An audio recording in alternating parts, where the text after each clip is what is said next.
Not now, time खत्म हो गया, प्लीज। माननीय श्री अर्जुन राम मेघवाल जी टू रिप्लाई द डिस्कशन।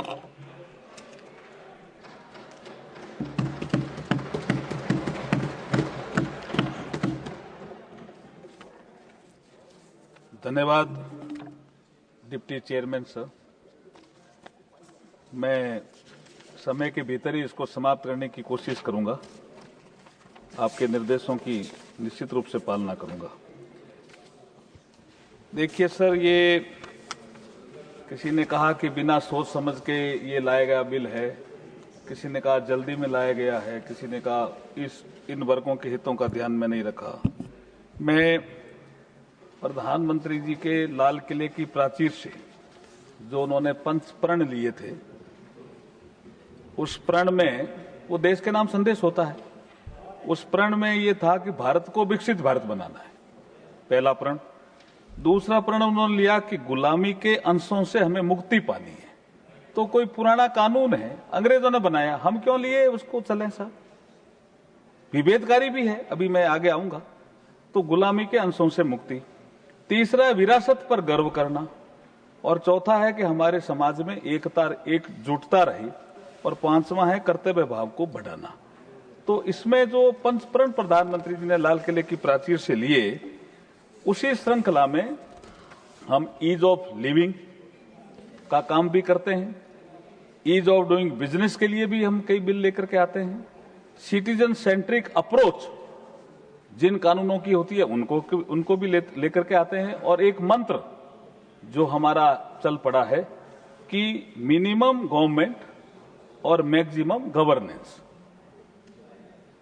और रिफॉर्म की जो एक्सप्रेस प्रधानमंत्री नरेंद्र मोदी जी चला रहे हैं, इस दिशा में भी ये सुधार का एक कदम है। मैं अब इसमें आना चाहता हूं, जो हमारे सबसे पहले जो विवेक तनखा जी ने हमारी चर्चा की शुरुआत की।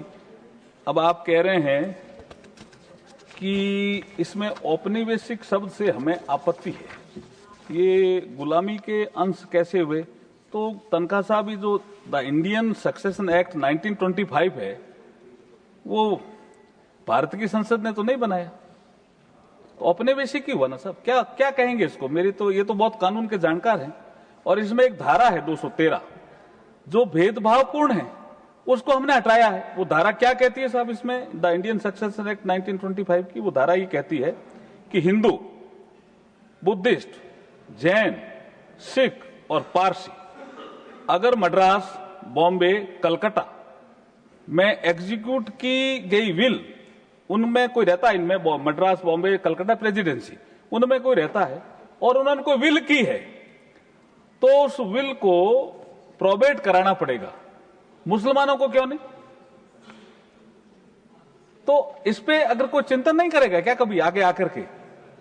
ये नरेंद्र मोदी जी की सरकार है, देश संविधान के अनुसार चलेगा। संविधान की धारा 15 में लिखा हुआ है कि कोई भी जाति, धर्म, लिंग के आधार पर भेदभाव नहीं कर सकता। ये कानून भेदभाव पर आधारित था, इसलिए हम इसको ये हटाने और संशोधन का बिल लेकर के आए। अब इसमें एक चीज और मैं आपको करना चाह रहा हूं। इन्होंने बोलते हुए कहा कि द डिजास्टर मैनेजमेंट एक्ट 2005 इनके जमाने में बना होगा, मैं ये नहीं कहता। इसमें हम एक प्रिवेंशन जो शब्द है, हम समझते हैं कि ये कोई गलती से आ गया, क्योंकि हम इसको प्रिपरेशन में वापस सब्स्टिट्यूट कर रहे हैं कि भाई ये प्रिपरेशन होना चाहिए डिजास्टर मैनेजमेंट का। अब ये कह रहे हैं कि प्रिवेंशन कौन करेगा? तो मैं आपको विवेक तनखा साहब भी बताना चाहता हूं कि इसी एक्ट में जो हमारा सेक्शन 30 है, 30/2 में सब क्लॉज 4 में ये पहले ही प्रिवेंशन शब्द दिया हुआ है, तो इसमें यहां आगे आने की कहां जरूरत थी? इसलिए इसको प्रिवेंशन की जगह प्रिपरेशन किया सब। इसमें भी आपत्ति नहीं होनी चाहिए, मेरा ऐसा मानना है। दूसरा, इन्होंने एक उल्लेख किया कि हमारे जबलपुर में काफी आंदोलन हो रहे हैं। अब क्या हो रहे हैं, कैसे हो रहे हैं, मैं जानकारी लूंगा, लेकिन मैं ये कहना चाहता हूं कि द जनरल क्लॉजेज एक्ट 1897 का है सर, हमने बनाए, और the Code of Civil Procedure Code 1908 का है।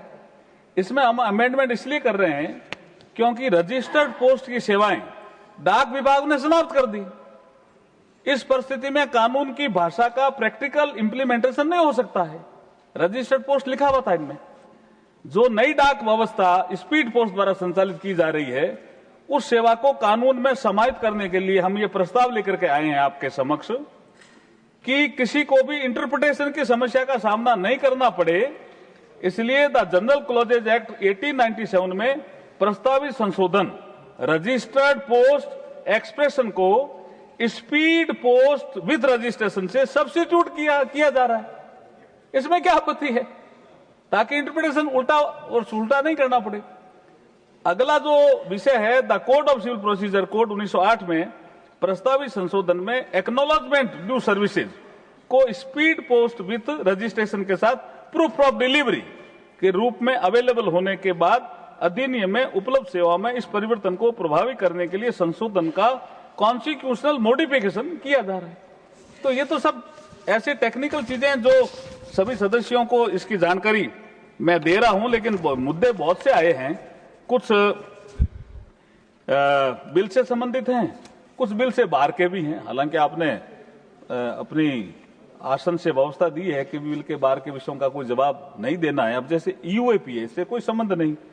मैरिटल रेप का विषय, यहाँ इससे कोई लिंक नहीं। कई तो ऐसे हैं जो सब जुडिस है, और कुछ ऐसा विषय है जैसे national judicial appointment commission. National judicial appointment commission ये अलग चर्चा का विषय हो सकता है। केसेस अगर पेंडिंग हैं तो कई बार इस सदन में चर्चा हुई है कि नरेंद्र मोदी जी की सरकार इन सब विषयों पर सोच रही है, सब विषयों पर सोच रही है नरेंद्र मोदी जी की सरकार। आप देखिए कि एडीआर का सिस्टम कौन लेके आ रहा है साहब, अल्टरनेट डिस्प्यूट रिजोल्यूशन मैकेनिज्म, जिसमें हम आर्बिट्रेशन को भी जोर दे रहे हैं, हम मीडिएशन को भी जोर दे रहे हैं, हम कंसिलिएशन को भी जोर दे रहे हैं। तो मुकदमा अपना आप कम होंगे। एजिंग एनालिसिस, 50 साल पुराना मुकदमा कौन है, कैसा है, 40 साल पुराना कौन सा है, 30 साल पुराना कौन सा है, 20 साल पुराना कौन सा है, 10 साल पुराना कौन सा है, ये कौन लेके आया साहब ये सिस्टम? ये ई कोर्ट प्रोजेक्ट थर्ड में नरेंद्र मोदी जी लेकर के आए हैं साहब। मुकदमे ज्यादा हैं, कम करना है, इसके लिए टेक्निक का भी उपयोग करना है, और अल्टरनेट डिस्प्यूट रेजोल्यूशन मैकेनिज्म क्या है उसकी भी हमें बात करनी है। इसलिए मैं आपकी जो घड़ी की तरफ आप देख रहे हैं, मुझे पूरा इसका अपनी रिप्लाई कर आप पूरा ध्यान है, लेकिन एक बात और नहीं आपको देख रहा हूं, मैं घड़ी की ओर नहीं आपको देख रहा हूं। वो भी गया, आपको देख रहे हैं। नहीं, एक बात और कह करके अपनी बात समाप्त करूंगा। एक विषय और आया है यहाँ कि जैसे जज बढ़ाएं, तो जज भी मैं डिप्टी चेयरमैन साहब कह रहा हूं, हम नहीं ज्यादा बढ़ाए। सुप्रीम कोर्ट में भी हमने बढ़ाए और हाई कोर्ट में भी हमने बढ़ाए जज ज्यादा। दूसरा एक विषय इन्होंने कहा कि आप जल्दबाजी में कर रहे हो साहब। कांग्रेस की सरकारें पहले भी रही, वो भी बिल लेकर के आते थे ऐसे रिपीलिंग और अमेंडिंग। लेकिन मैं आपको एक तथ्य देना चाहता हूं साहब कि जब यूपीए फर्स्ट और यूपीए सेकंड की सरकार थी 10 साल, ऐसा एक भी बिल नहीं आया। इसका मतलब उन्होंने इस संबंध में सोचा ही नहीं। ये नरेंद्र मोदी जी की सरकार है साहब। ये अगर को जो कानून है प्रासंगिक हो गए हैं, उनको निरस्त करने का बिल लेकर के हम आएंगे, लगातार लेकर के आएंगे आपके समक्ष, और सदन से अनुमति मांगेंगे। क्यों? उनकी आवश्यकता नहीं है, उनकी अब आवश्यकता नहीं है। इसलिए हम ईज ऑफ डूइंग बिजनेस के साथ साथ ईज ऑफ लिविंग को भी प्राथमिकता देते हैं।